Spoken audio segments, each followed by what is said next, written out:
I caught my boyfriend cheating on me with my best friend and I'm beyond humiliated. The past few days have been some of the worst of my life, and I'm not sure exactly what to think or do. Every time I think back to the moment I caught him with my best friend, who I've known since we were children, I have to physically fight off the urge to vomit. Sometimes, the pressure on my chest gets so much that it hurts to breathe. I haven't eaten, I've barely slept. I've had to use a few personal days these past few days as I cannot even fathom the idea of getting out of my bed, let alone heading into work. I, 24 female, had no reason to believe that my boyfriend, 26 male, would ever do this to me, betray me, humiliate me like this. I met my boyfriend when I was an undergrad, my freshman year. He was 2 years into his engineering degree. We met at a party that his fraternity was hosting.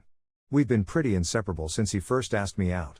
He is my best friend, my person. We have the kind of intimacy that you don't get with very many people in a lifetime, and I've constantly had to pinch myself throughout my relationship every time I look at his handsome face. He's the kind of man that would ask me to slow dance in our kitchen to my fave John Mayer song. I would often joke with him whenever he would come home. Yes, we share an apartment together, from the gym or work a little later than anticipated, and ask if he'd been out with another girl. But these conversations were always in good fun, never serious. We would always end up laughing it off, cause the idea of him straying is so far from the actual truth.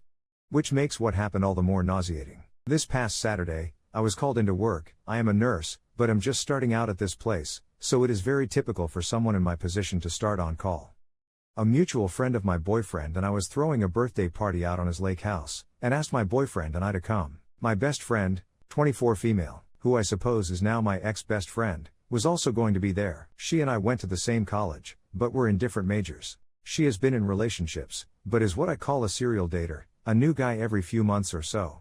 I never had any reason to suspect anything was happening between her and my boyfriend, as they were always cordial and got along just fine. We would eat takeout together at our dining room table whenever she'd visit, and their conversation was always very surface level, the kind of relationship you would expect between an older brother and younger sister. So last Saturday, I told my boyfriend that I would try to make it to our friend's party, but he should go have fun.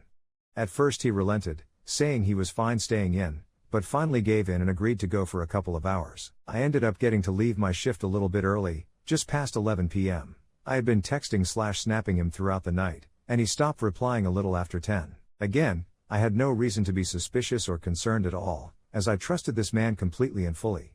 I didn't actually arrive until a little after midnight at the lake house, and to my surprise found a lot of people were there. I wasn't able to get a hold of my boyfriend, or my best friend, which I figured was fine, and chalked it up to her having let her phone die. After asking around, including the birthday boy, I was told to try one of the many upstairs bedrooms. He wasn't in any of the rooms, but as I approached the ensuite of the master, I heard noise and what clearly sounded like two people together. I will never forget the way time stood still as I opened that door, finding my boyfriend of 6 years with my best friend. I couldn't find it in me to actually say anything at that moment. I think I was in shock or something. Only after he noticed me standing there, did I snap out of my momentary daze and ran out of there. Both he and my best friend were completely naked, scrambling to get their clothes back on. He claimed it was a mistake and that he was so sorry. I could smell the whiskey on his breath, so he was clearly drunk. I think they were both crying. I couldn't care less. I couldn't even really see past a few feet in front of me.